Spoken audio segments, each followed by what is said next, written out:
কতই রঙ্গ দেখি দুনিয়ায়, এছাড়া আর কিছু বলার নেই। আজকে হঠাৎ করে 12টার সময় চলে গেলেন মুখ্যমন্ত্রী ধর্নামঞ্চে, ডাক্তারদের ধর্নামঞ্চে। উই ওয়ান্ট জাস্টিস চলল স্লোগান, ঠিক আছে। এবং মুখ্যমন্ত্রী গিয়ে বললেন, আমি কিন্তু মুখ্যমন্ত্রী হয়ে আসিনি, আমি তোমাদের দিদি হয়ে এসেছি, তোমরা আমাদের ভাই বোন, এবং তোমাদের সমস্ত দাবি দেওয়া আমরা খুব করে দেখব, আমি খুব ভালো করে দেখব, যারা দোষী প্রমাণিত হবে তাদেরকে শাস্তি দেওয়া হবে। রোগী কল্যাণ সমিতির এখন থেকে ভেঙে দেওয়া হলো সমস্ত হসপিটালে। এই তো তিনি গিয়ে বলে এলেন। এবার কেন বললেন রোগী কল্যাণ সমিতি ভেঙে দেওয়া হলো? কারণ সিবিআই এই দুর্নীতি মামলাতে অনেকখানি এগিয়েছে, তাই জন্য রোগী কল্যাণ সমিতি ভেঙে দেওয়া হলো, সরকারের হাতটা তুলে নেওয়া হলো। এবারে আর 5 দফা দাবি, 5 দফা দাবি, 5 দফা দাবি, কিসে কি দাবি?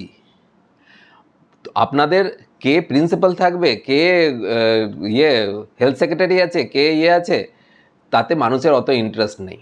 মানুষের ইন্টারেস্ট এই ঘটনা ঘটলো কী করে, কে খুন করেছে, কে ধর্ষণ করেছে, এবং কারা ওই প্রমাণ লোপাট করলো, তারা কারা, তাদের শাস্তি। এবার সেটা তো দেখা হচ্ছে সিবিআই, সেটা তো দেখছে সিবিআই। তাহলে ওয়াই মুখ্যমন্ত্রী?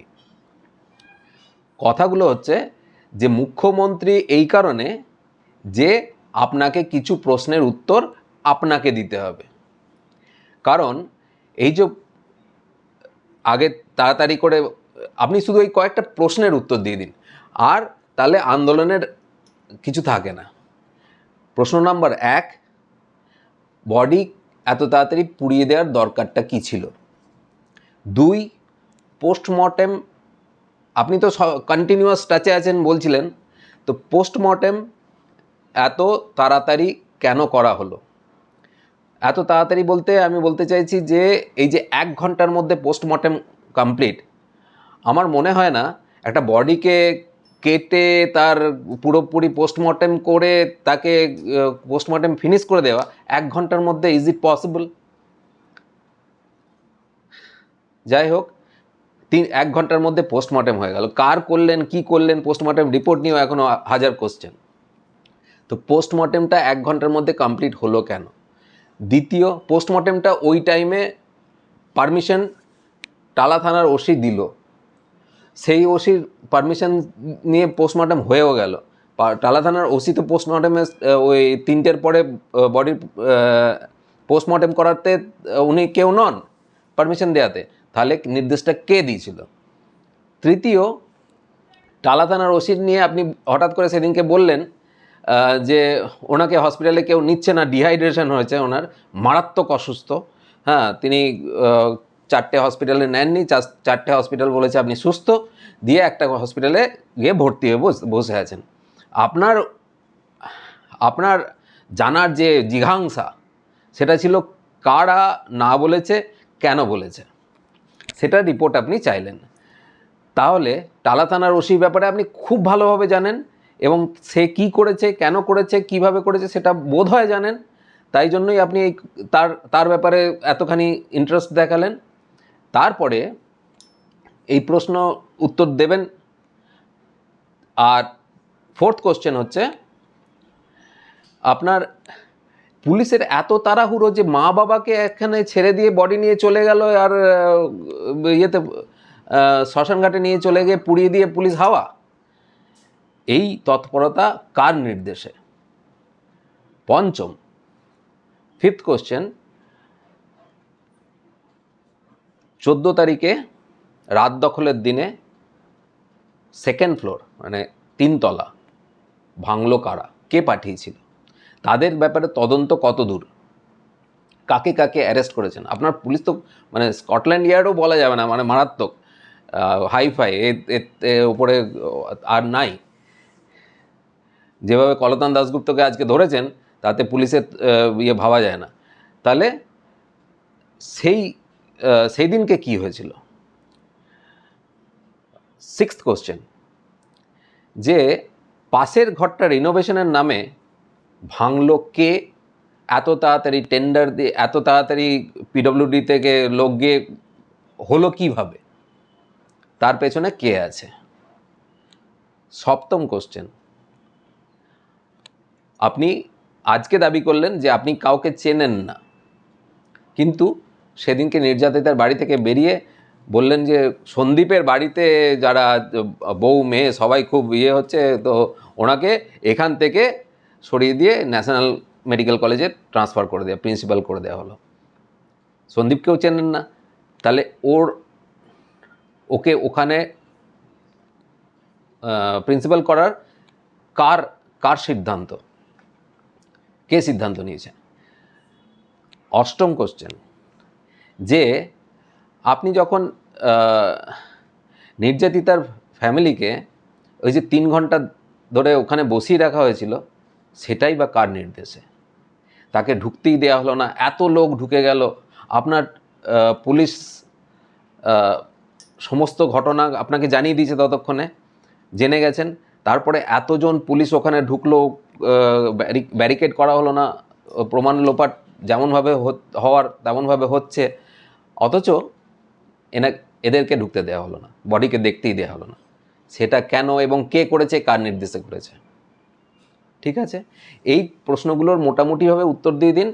আমি বলছি এই আন্দোলনের ডাক্তারদের নিজস্ব কিছু আছে যেগুলো দুর্নীতির সঙ্গে জড়িত। পশ্চিমবঙ্গ দুর্নীতি দেখে দেখে সবাইকার অভ্যাস হয়ে গেছে, এর থেকে অনেক বড় বড় দুর্নীতি দেখছে। হ্যাঁ, শিক্ষা দুর্নীতিতে যেভাবে চুপ করে বসেছিল মানুষ, সাধারণ মানুষ, তাতে এই দুর্নীতিতে মুখ খুলবে না। আপনি শুধু এই প্রশ্নগুলোর উত্তর দিয়ে দিন। মানুষের ইচ্ছা কিন্তু কৌতূহল এই প্রশ্নগুলোর ওপরে। এবার হচ্ছে একটা open and shut case, body পড়ে আছে, মার্ডার হয়েছে, একটা হসপিটালের মধ্যে সিসিটিভি আছে, সব কিছু আছে, রেজিস্টার আছে, কে ঢুকছে কে না যাচ্ছে সব কিছু আছে। সেখানে একটা মার্ডারের কেস সলভ করতে বা তার প্রমাণ করতে এত আপনার সময় লাগলো কেন? সেটা আবার সিবিআইয়ে যাবে কেন? এবার আসি, আপনি আজকে বলছেন যে জাস্টিস পাবেন। আমার ওপরে বিশ্বাস রাখুন, আমার ওপরে যদি বিশ্বাস রাখেন, ইনজাস্টিস হতে দেবো না, সংবেদনশীলতার সঙ্গে দেখব জাস্টিস। আপনি একটা উদাহরণ দিন 2011 সালের আসার পরে আপনি কোনো একটা কেসে জাস্টিস দিয়েছেন? একটা কেসে জাস্টিস দিয়েছেন? জাস্টিস ইয়েতে হয়েছিল, পার্কস্ট্রিট ঘটনায় হয়েছিল, কামদুনিতে হয়েছে, ইয়েতে হাঁসখালিতে হয়েছে, বগটুইতে হয়েছে, সন্দেশখালি হয়েছে, শাহজাহান জাহাঙ্গীর এদেরকে কেউ পুলিশে ধরেছে? পার্থ বালু পুলিশে ধরেছে? আর অনুব্রত, আপনার চোখের সামনে সবাই তো নিজের নিজের সম্পত্তি বানিয়েছে। এখনও কোটি কোটি লোক আছে যারা আজকেও জয় বাংলা বলে, তাদের যে এই কোটি কোটি সম্পত্তি কিভাবে হয়েছে না হয়েছে আপনার চোখের সামনে হয়েছে। এবং একজনকেও কি পুলিশ ধরে কোনো জাস্টিস দিয়েছে? তো এতগুলো কেসে যখন জাস্টিস হয়নি, আপনি এই কেসে জাস্টিস করবেন যেখানে মানে চোখের সামনে নির্লজ্জভাবে এত বড় একটা ঘটনার পরে লোকের একটুখানি হৃদয় থাকে যে না ঠিক আছে, মারাত্মক ঘটনা, এর অপরাধীগুলোকে ধরা উচিত। তো সঙ্গে সঙ্গে আপনার এই কনস্পিরেসি যদি মাথায় এসে থাকে যেটাকে চাপা দেওয়া কীভাবে যায়, তাহলে বলতে হবে আপনার কাছে জাস্টিস কোনো দিন অসম্ভব। এবার আসছি ডাক্তারদের কেসে। ডাক্তাররা এখন ভাবছে কোন পাতলাগুলি দিয়ে পালিয়ে যাওয়া যায়। এখন যেই কলতান দাশগুপ্তকে ফাঁসানো হয়েছে, অতএব প্রাণ যে প্রাণ জাস্ট আন্দোলনের প্রাণ এখন অক্সিজেন পাচ্ছে না ভয়ে। এবার ওটাকে আপনাদের প্ল্যান হচ্ছে কি, যাতে এই সিপিএম এরটাকে যদি বার করে দেওয়া যায়, তাহলে মোটামুটি বিজেপিকে তো এরা বার করে দিয়েছে গো ব্যাক করে, তাহলে এরা যদি চলে যায় তাহলে এরা একা, তারপরে আমি আমার মতো মাথায় হাত বোলাবো। ঠিক আছে, আপনি হয়তো সাকসেসফুলও হবেন, বাংলার মানুষ আবার আপনাকে ভোট দেবে। আর ভোট না দিলেও আপনি কিভাবে জিততে হয় আপনি জানেন। তো অতএব থাকবেন, আপনি থাকছেন স্যার, কিন্তু বাংলার মানুষের এই যে পুঞ্জীভূত ক্ষোভ, এ কিন্তু আরও বাড়ছে, আরও বাড়বে। এন্ড রেজাল্ট খুব একটা সুখকর হবে না। এবার আমি আর একটা কথা বলি, এই যে কল রেকর্ডের কথা। কল রেকর্ডে হঠাৎ করে দুটো কল রেকর্ড পাওয়া গেল, কুণাল ঘোষ এসে বললেন, সঙ্গে সঙ্গে পুলিশ এসে ইয়ে করলো। এখন কুণাল ঘোষ বলছে, কেউ বলছে না এটা কলদানের গলা নয়। জরুরি কোনটা, কিভাবে পেয়েছি সেটা জরুরি না ওর গলা? অবশ্যই কিভাবে পেয়েছেন সেটাই বেশি জরুরি। অবশ্যই যেটা কিভাবে পেয়েছেন সেটাই জরুরি। কারণ পুলিশ একটা ডেমোক্রেটিক সিস্টেমে পুলিশ আর দল দুটো আলাদা হওয়ার কথা। শাসক দলের সঙ্গে পুলিশের একটা ডিফারেন্স থাকার কথা। যাহাই শাসক দল বলে তাহাই পুলিশ বলে, এ তো আর ইয়েতে চলে না।